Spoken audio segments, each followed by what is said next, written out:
Now, from the area's leader in live local news, this is WYLN News, the area's #1 source of live local news and information in Luzerne, Schuylkill, Carbon, and Columbia counties.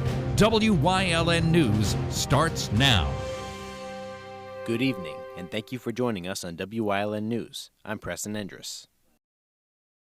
A Hazleton man will stand trial for the killing of a Nuremberg woman whose body was found burned along a roadside earlier this year.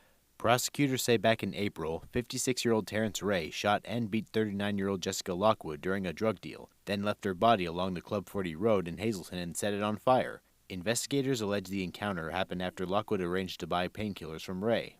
At Friday's preliminary hearing, prosecutors presented forensic evidence tying Ray to the crime, including blood and an earring belonging to Lockwood found at his home. Surveillance video allegedly shows Ray's vehicle near the scene and him moving Lockwood's car from his property. Blood was also found in garbage cans and in the basement. Magisterial District Judge James M. Dixon ruled that there was enough evidence to send the case on trial on charges including criminal homicide, abuse of a corpse, and tampering with evidence. Ray remains in the Luzerne County Correctional Facility without bail. Hazleton's library is back open with limited hours after being shut down due to smoke damage from a fire at the former St. Paul's Methodist Church. Fire officials believe the fire was likely set and say the structure was already unsafe to enter before it went up in flames. Crews battled the blaze and were able to keep it from spreading to the library. The library, located at 55 North Church Street, reopened last Thursday afternoon and normal hours have resumed this week. A man has been arrested and charged after allegedly setting a Briar Creek house on fire with its owner still inside. State police have arrested and charged Joseph McBrantley, age 42, with attempted homicide, arson, and other offenses. Troopers were called to the scene early Sunday morning on Park Road. They say that McBrantley had set fire to 4 different locations around the home. He was later arrested and remanded to the Columbia County Correctional Facility. The homeowner was not injured. Smoke from Canadian wildfires has found its way to Pennsylvania, and residents in our area are urged to take extra precautions while outside. The Department of Environmental Protection has issued a Code Orange Air Quality Action Day for 20 counties, including our viewing area, meaning pollution levels could be unhealthy for sensitive groups, such as children, older adults, and people with respiratory issues. Officials are urging those at higher risk to limit strenuous outdoor activity and asking residents to help reduce air pollution by avoiding the use of gas-powered lawn equipment, open burning, and fireplaces or wood stoves. Orange Air Quality Action Day has been declared for the following counties: Bradford, Cameron, Clinton, Crawford, Elk, Erie, Forest, Lackawanna, Luzerne, Lycoming, McKean, Mercer, Potter, Sullivan, Susquehanna, Tioga, Venango, Warren, Wayne, and Wyoming counties. Crews spent the weekend searching the Susquehanna River after reports came in of a fisherman falling into the water and not resurfacing. This morning, 70-year-old Edward Donnelly was found dead near the river in the area of the Berwick Test Track. Rescue boats combed the area around the Berwick-Nescopeck Bridge in Columbia County Saturday afternoon but did not find anyone. They returned Sunday but had the same result. Donnelly was found today by his family and friends while conducting their own search of the area. An autopsy is scheduled Tuesday to determine the cause of death. Coming up on WYLN News, a new dentistry program will be coming soon in Tamaqua. Plus, the Shapiro administration is encouraging organ donations. But first, we'll take a look at our 5-day forecast brought to you by the WYLN Weather Kids. We'll be right back. WYLN News brought to you by Lehigh Valley Hospital, Hazleton's emergency room team. Your experts in any emergency. When emergencies happen, minutes and expertise count. Lehigh Valley Hospital Hazleton is now part of Jefferson Health.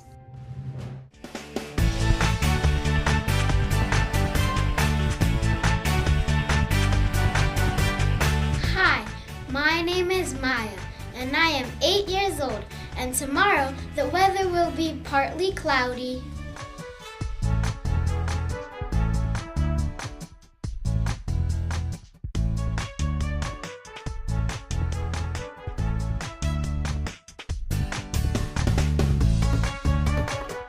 We want your child to be our WYLN Weather Kid.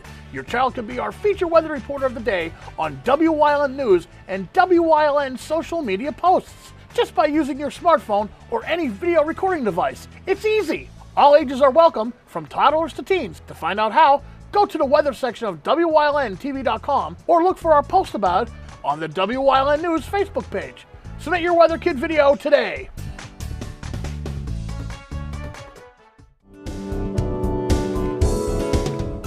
This week on Let's Talk Chiropractic, Kayla Pupko is going to tell her story of how chiropractic allows her to make your face look more beautiful.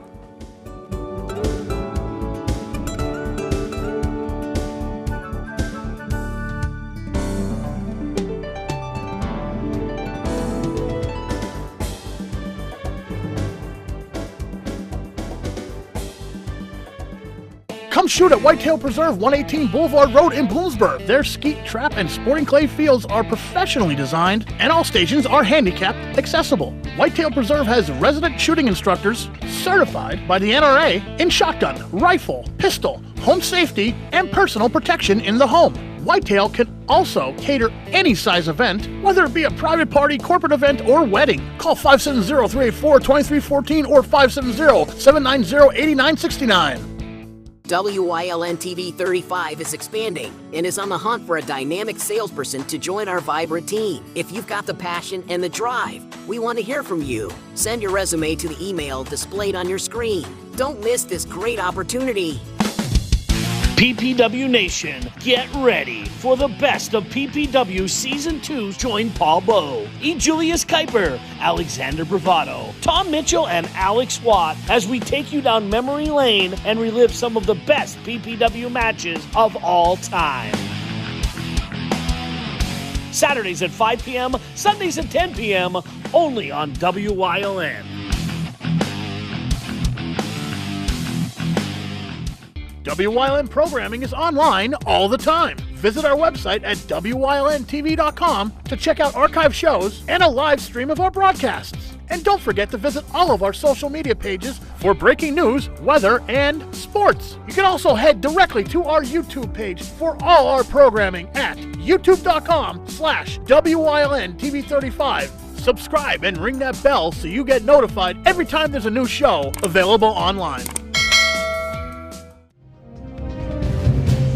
Back to WYLN News. Temple University's Kornberg School of Dentistry will be starting a new rural dentistry program in Tamaqua as soon as next year. It will be the first of its kind in Pennsylvania. The school will have a clinic for residents to receive comprehensive dental care while also encouraging students to continue their career in rural dentistry. Local leaders are hoping the program will be a boom to Tamaqua's economy. A vacant department store is expected to be renovated for free student housing, and Temple is still looking to secure another building for the school and clinic. Many people in rural communities have to travel long distances to see a dentist, especially if they are on Medicaid. The dentists that are in these areas are overwhelmed by a large number of patients. The Pennsylvania Departments of Health and Transportation joined healthcare leaders, organ donation organizations, and families impacted by organ donation at UPMC West Shore this past Friday to celebrate PA Donor Day and encourage more Pennsylvanians to register as organ donors. PA Donor Day is recognized on August 1st. It symbolizes 8 lives can be saved by one donor. More than 6,000 Pennsylvanians are currently on the state's transplant waiting list, and far too many die each year waiting for a match. Currently, about 5 million Pennsylvanians are registered organ donors, roughly half of driver's license and state ID holders, but increasing that number is key to saving more lives. Residents can register when visiting any PennDOT photo license or driver license center. Those under 18 must have a parent or guardian's consent. There is no additional fee to add the organ donor designation to a license or ID. Pennsylvanians can also register online, a process that takes less than 90 seconds. The Pennsylvania Theater of Performing Arts is presenting Sherlock Holmes and the Scarlet Avenger, a mystery in 3 acts. This is an original adaptation of Arthur Conan Doyle's first Sherlock Holmes novel written by Bill Amos. It will take place at the Pennsylvania Theater of Performing Arts in the historic J.J. Ferreira Center, 212 West Broad Street, Hazleton, from Thursday, August 14th at 7 p.m. through Sunday, August 17th at 3 p.m. Tickets can be found online, starting at $15 for children, $20 for seniors, and $24 for adults. Cash, check, and credit cards are accepted for walk-in purchases, which can be made by visiting the PTPA box office via the Broad Street entrance at the front of the building, beginning an hour before performances. For more information or questions, you can email boxoffice@ptpashows.org. The women's boutique and consignment shop of Mountaintop has been greatly benefited over the weekend. On Sunday, August 3rd, bikers of different groups and drivers showed off their motorcycles and cars in a motorcycle show fundraiser, all for the business in need of help as a result of a fire in May. The fundraiser featured 20 motorcycles and about 40 cars, and also gift certificates, raffle baskets, and a 50-50 drawing. There may not have been an exact goal for money, but a decent amount has been raised, and enough confidence was raised for helping the business. A grand reopening is set for the boutique once everything is rebuilt and functioning again. Continuing off of an act in 2020, the Pennsylvania Department of Environmental Protection plans to extend a sewer line 1.5 miles long, starting from a sewer grate in Cybertville to a motel and truck stop in Sugarloaf Township. The current line has been served by a private wastewater treatment plant for the past 3 decades, and now the department is needing the Cunningham-Sugarloaf Joint Municipal Authority to construct the new line to the Pilot Travel Center and Motel 6 off Route 93. In 2024, contractors estimated the plant's boost in capacity from 500,000 to 350,000 gallons a day, and the municipal authority is currently working to reduce stormwater. Recently, the Cunningham Borough Council worked to reduce buffer zones around 7 wells in order to serve customers.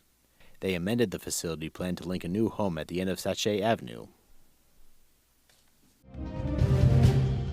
Coming up on Freeland's News Choice, we check in with Luzerne County Manager Imelda Crocomo on Crocomo's County Report. Plus, Wyln historian Chris Fulmer leads us down the path through history in Milton, Part 1. And stay right here on Wyln. We'll be right back.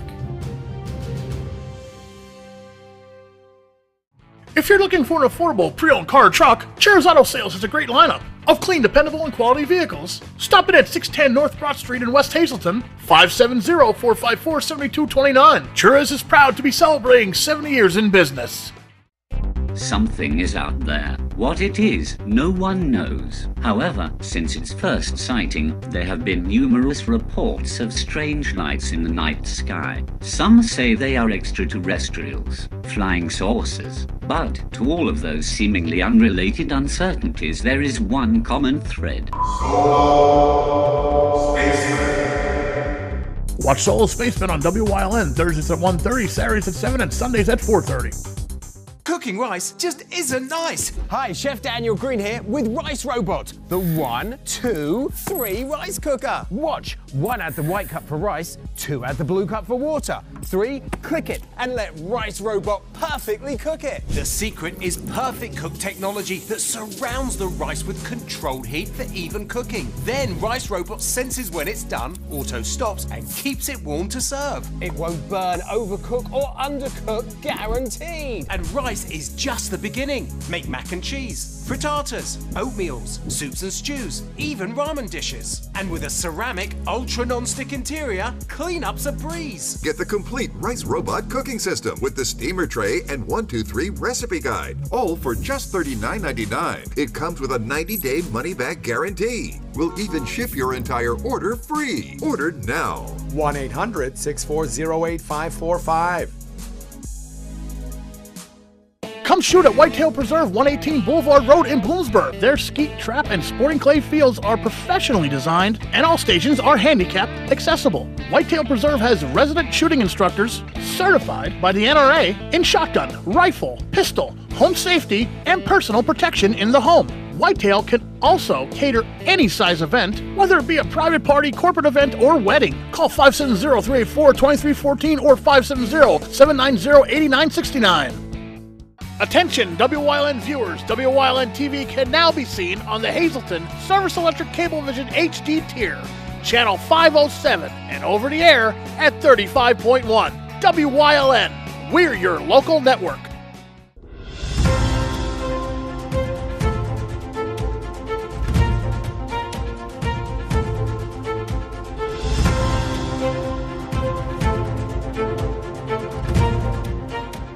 Hi, welcome to Crocomo's County Report. I'm your host again, Preston Endress, and here with me is my good friend Imelda Crocomo. How are you today? Very well. How are you? I've been good. Good, good. Okay. So so from what I've heard from you is that there was this important 911 thing that you got going on? Well, there was a statewide outage a few weeks ago, and I just want to report that our 911 center really did great work. We have alternate lines set up, and it was a statewide issue. We're obviously working with PEMA and the state's working with us and other counties to make sure that that doesn't happen again. But if it does, we do have backup protocols and backup access. So I just want people to know that if that happens again, we are still operational, and our response time may not be as quick because we won't have as many lines open, but we are functioning if there is another statewide outage. Yeah, you gotta at least keep the people notified that safety is the number one concern. Correct. Yeah. Because, no one should be living in fear of no 911 service at Right. all. Just imagine if we didn't have 911, what kind of situation we'll be in. And I just want to give a shout out to our 911 operators. We had to bring in extra staff members. It was a great response, and they were there all the way and did a great job. Yeah. It's a good thing, I'm sure, man. Yeah, it's very important that it's kept alive like this in any way possible, because without a 911, we're basically living in a real-life purge. And, Correct. No one wants that, even though the concept of that whole movie was stupid. But, okay, but I'm glad to hear about that. That's good. Now, is there anything else that you'd like to point out there for people watching today? Sure. We are ramped up our space study, our asset study that we are doing with the Pennsylvania Economy League. We received a grant and we're in full force. We're going to try to really streamline our government space so that it is more accessible to the public and more efficient for our staff. So we are hitting that hard, and also we have ramped up the process for starting our 5-year plan, and we're having meetings so that we hopefully by the end of the year will have a 5-year strategic plan that we'll be able to offer to the county. Decisions obviously have to be made to address immediate needs, but it's also our responsibility to make sure that we have a plan going forward. So the first step is a 5-year plan. We'll then have a 10-year plan. We have to have basically a guidebook on how to run the county. And a lot of our decisions that are made now obviously affect the future, just as if we're affected by decisions in the past. We have an enormous debt because of decisions that were made decades ago, and we're dealing with them now. We want to make sure that we're responsible to the future generations. Yeah, to put it simply, we got to live with our choices and work hard to always make sure we're making the right ones. Mm-hmm. Yeah. And what was this always a big plan for a while, or did something? Well, when I came back as the county manager, I wanted to have a very solid strategic plan. During that time, since I came back in 2023 and having worked in the county during COVID, I realized that we really have to use our space more efficiently, and we have to make the space more accessible to individuals. Individuals should not have to go from building to building to building to do county business. So we need to use our space more efficiently, and we have to make it more user-friendly. And more convenient. And more convenient, yeah. Absolutely. Yeah, because if not, no convenience at all would end up being a complete disaster. Correct. Yeah. Correct. Well, I'm glad that that's all in the plan books, and it sounds like it's going to be a solid thing. I'm looking forward to it and enjoying actually going through the process. I'm learning a lot. Yeah. And the public is there. Let's see. So again, if I missed that part, is the public involved in? They will be. Okay, good. They will be when we have the plan solidified. There will be public involvement. Well, good. Yeah, well, so is there anything else you'd like to point out there for those watching at home that would like to know more? Well, if you have any questions, you can email me, you can call me, and as the process goes forward, I'll be giving more specific updates. Okay, sounds good. Mm-hmm. I'm glad about that. Well, if that's the positive note we got, then I'm glad we got that right here at the end of Kokomo's County Report today. I guess we'll see you next time.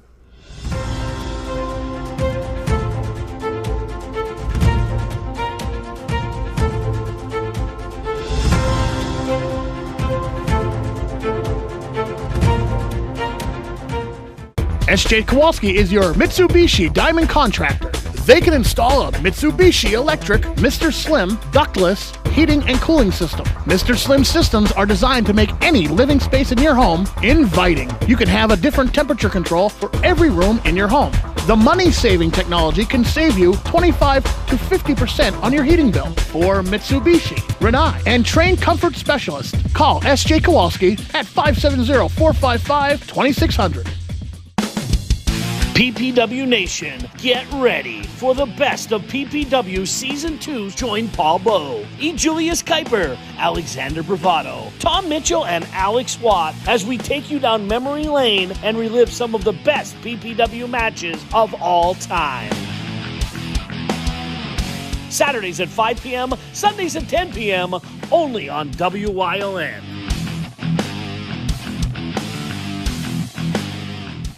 Do you like craft beer? Do you want to learn the right way to sample wine? How about checking out a restaurant with a unique flavor or a crazy food challenge? These are just some of the things we are featuring on Wine, Hops, and Road Stops. So, spend some time learning about great wine, great beer, and great food on WYLN TV 35.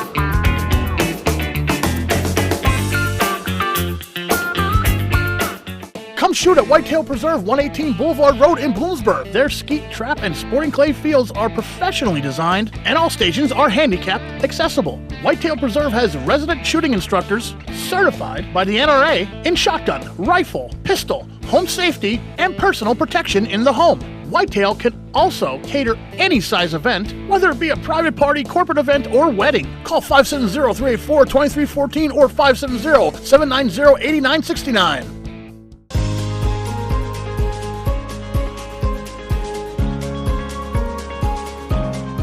Hello, I'm WYLN historian Chris Fulmer.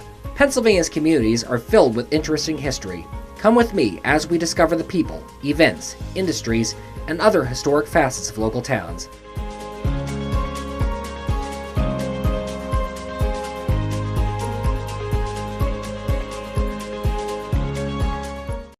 A Path Through History is sponsored by the Old Jail Museum, 128 West Broad Street in Jim Thorpe.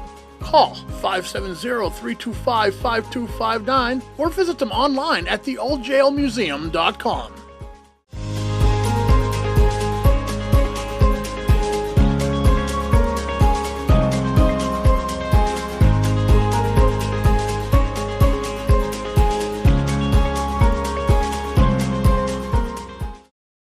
The Pennsylvania frontier was unsettled when Europeans first reached the east bank of the Susquehanna River's West Branch in the 1770s.